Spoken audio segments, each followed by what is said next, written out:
Ada yang bertanya, kalau untuk jadi presiden di Indonesia katanya memerlukan biaya sekitar 9 triliun rupiah. Atau sekitar berapa? 1 billion dolar, nggak nyampe kali ya. 9 triliun rupiah itu dianggap adalah ongkos demokrasi termurah sedunia.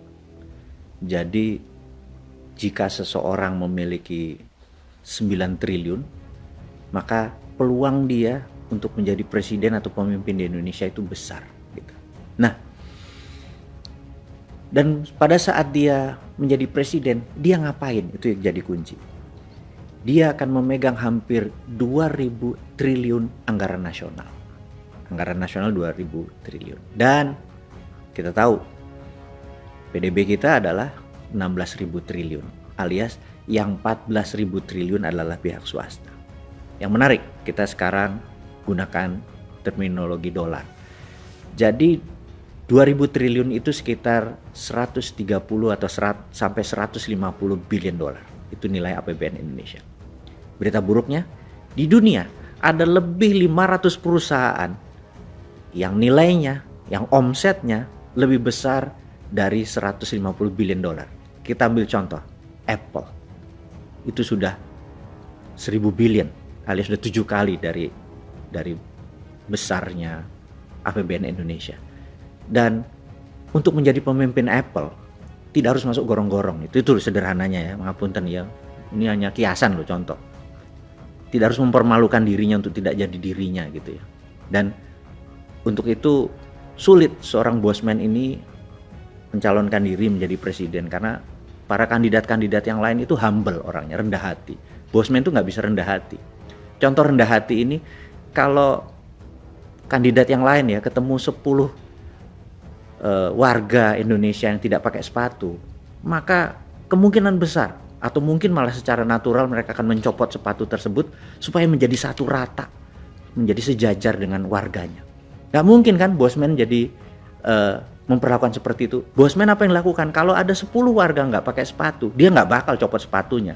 Yang pasti adalah gue beliin itu semua orang sepatu biar sama pakai sepatu. Itu aja bedanya. Jadi kita tuh gak humble, paham ya? Nah, karena itu kan sulit kan bosman jadi presiden. Lalu siapa yang punya duit 9 triliun, 10 triliun itu? Ya oligarki. Jadi gak heran di demokrasi yang belum dewasa, rakyatnya bisa dibeli, maka oligarki itu bisa membayar kandidat-kandidat untuk lolos menjadi pemimpin Indonesia, untuk mengelola yang 2.000 triliun tersebut, dan untuk membuat kebijakan yang 14.000 triliun tersebut supaya beredar di kalangan oligarki doang. Kira-kira ya, ini jahat ya gua ngomongnya ya. Tapi ini hanya untuk wake up call, untuk alarm doang, untuk lu pada bangun semua gitu ya, berpikir ada benernya juga kali ini bosman ngomong kayak gitu. Lalu siapa yang punya 9 billion itu yang tidak oligarki? Ya hanya bosman juga, tapi itu nanti ya rahasianya ya. Gue kayaknya harus manggil dulu bawa kendi muter-muter itu dulu supaya langit kasihan sama gue gitu ya. Jadi intinya adalah ada cara kedua nih. Cara kedua untuk menjadikan non-oligar menjadi pemimpin Indonesia. Itu rumusnya. Bagaimana caranya? Gimana kalau kita ke sejarah lagi? Biasa nih bosman apa-apa ke sejarah, ke belakang, agar ada landasan berpikir, ada referensinya. Karena akademisi tanya, apa alasan lo? Apa referensinya gitu. Kita kasih bos, tenang bos. Jadi Anda sekolah jauh-jauh, kita fulfill atau kita penuhi ego ilmu tadi. Bahwa apa landasan Anda berpikir bahwa bisa menjadikan pemimpin negara ini tanpa bergantung pada oligarki gitu ya. Anda semua tahu dulu saya secara ecek-ecek pernah sekolah di negeri seberang dengan keilmuan yang sedikit tidak terlalu penting, karena itu bosman kan tagline-nya adalah wong bodoh ngaku pinter. Ya tetap saat ini ya wong bodoh yang ngakunya aja pinter, sok-sok baca buku gitu ya biar kelihatan pinter. Intinya adalah kita ingetin bahwa latar belakang aplikasi psikologi yang pernah saya peroleh dulu itu mudah-mudahan bisa membenarkan pada saat teori menjadikan seseorang jadi presiden atau pemimpin Indonesia tanpa bergantung pada oligar atau dananya oligar. Nah, dulu tuh sewaktu mengambil pelajaran applied psychology itu saya punya sahabat JB panggilannya, atau John Buchanan, ya nggak penting lah nama tersebut.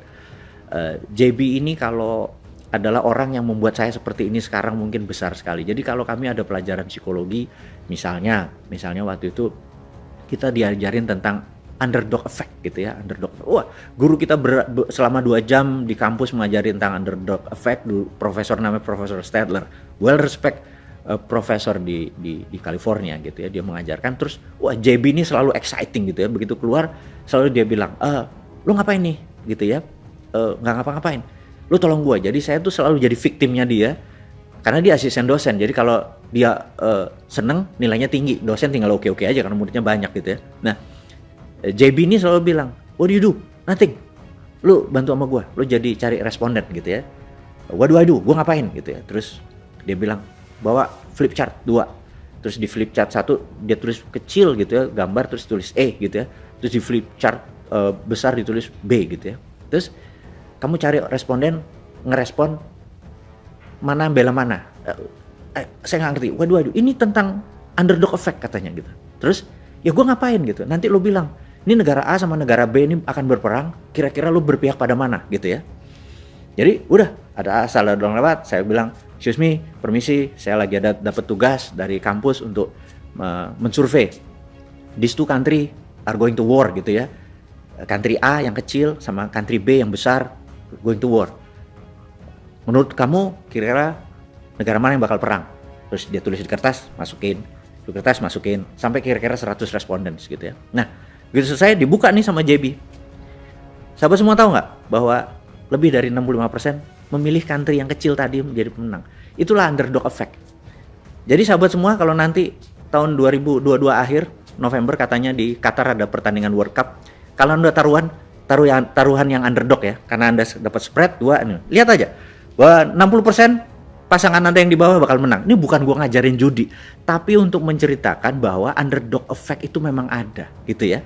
Jadi karena itu nomor 1, kalau kita posisinya underdog, chance kita menang 60%. Mulai paham ya? Nanti kita akan sampai sana nih psychologicalnya. Nah, sama kita kembali sekarang ke Amerika di tahun 1890 sekian.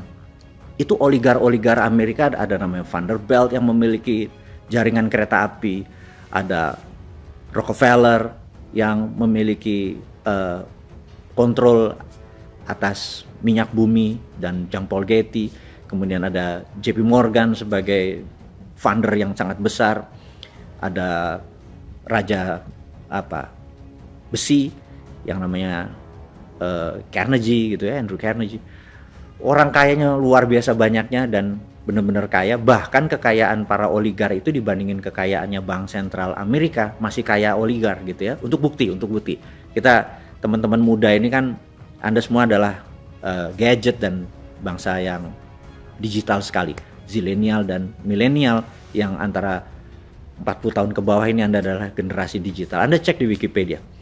Di tahun 1899 Filipina waktu itu minta merdeka dari Spanyol, dan syaratnya Spanyol gampang, minta bayar 20 billion US dollar. Valuasi kira-kira waktu itu ya, tentunya dalam mata uang, bukan dolar. Dan Filipina tidak punya uang seperti itu, maka Filipina meminta Amerika, karena itu dalam pandangan lain Filipina adalah negara yang dimerdekakan Amerika dan Filipina adalah bangsa yang dikontrol oleh Amerika, karena kemerdekaan dibeli. Beda kayak Indonesia, kemerdekaannya pakai bambu runcing tumpah darah. Indonesia memang fight memperoleh kemerdekaan tersebut gitu ya.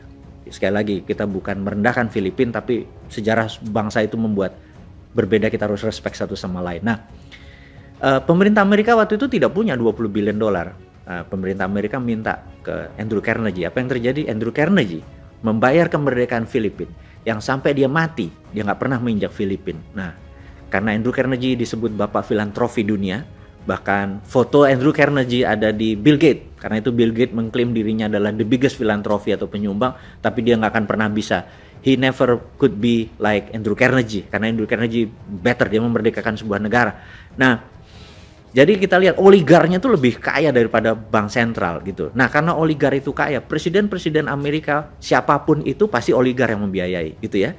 Nah, sampailah di tahun 1910, 11, 12 sampai segala macam, di mana oligar itu sangat kuat mengendalikan, kaya miskinnya sangat ekstrim, buruh itu nggak ada nilai dan sangat rendah kesehatannya, kelayakannya untuk hidup sangat rendah, dan banyak yang gerah, sudah yang gerah. Nah, sampailah suatu hari ada 3 orang kalau di Indonesia ya, kayak lembaga survei gitu ya, yang suka mensurvei konstituen atau mensurvei calon kandidat gitu. Nah, 3 orang ini sedang duduk-duduk di kafe, kemudian dia menengok ke samping, itu ada satu orang senator, ya cukup biasa aja, nggak dibilang loser tapi juga nggak dibilang spesial. Senator ini bernama Warren Harding gitu ya. Nah, dia tinggi, besar, ganteng, dan dia lagi shoe shining, lagi nyemir sepatu, kan dulu duduk itu ada yang nyemir. Terus mereka bertiga ngeliat, wih, ini orang keren juga, boleh juga nih kita jadiin presiden gitu ya. Itu kata 3 orang itu.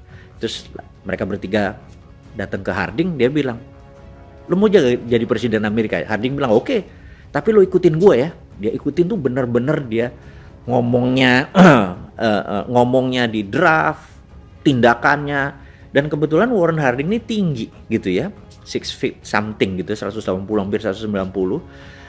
Secara psikologi, sekali lagi ini ilmu psikologi, kalau orang tinggi itu maka orang kita yang di bawah ngelihatnya itu posisinya submission, atau bahwa di atas tuh posisinya otoritatif gitu ya.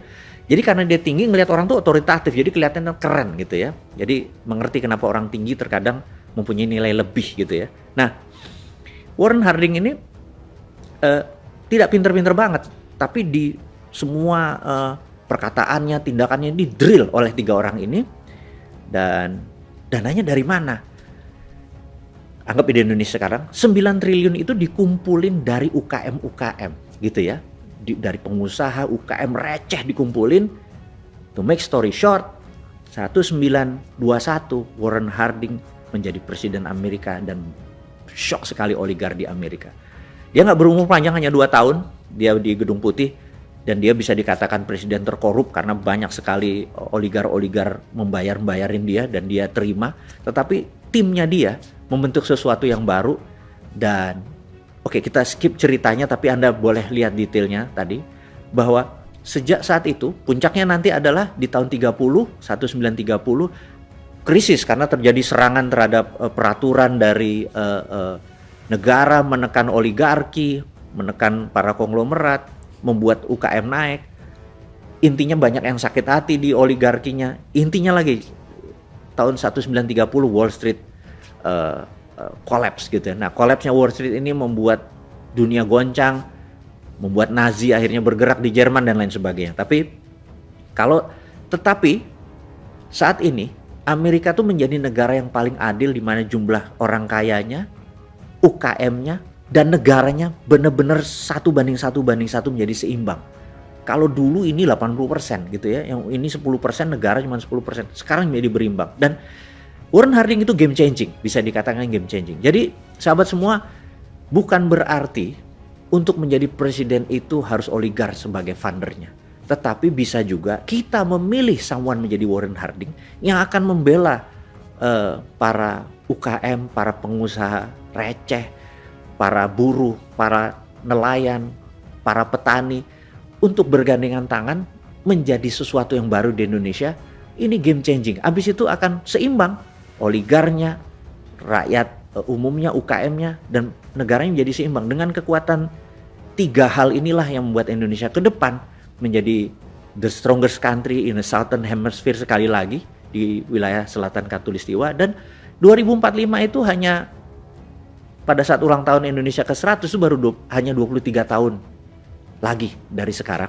Dan tidak mungkin kalau ini semua terjadi di 2024, Indonesia akan menjadi negara yang powerful dengan tidak menghilangkan oligar, tapi menyeimbangkan kekuatan pasar dan kekuatan pengaruh. Saya rasa pelajaran kali ini adalah sampai di sini dulu. Terima kasih buat Anda semua. Salam sehat selalu.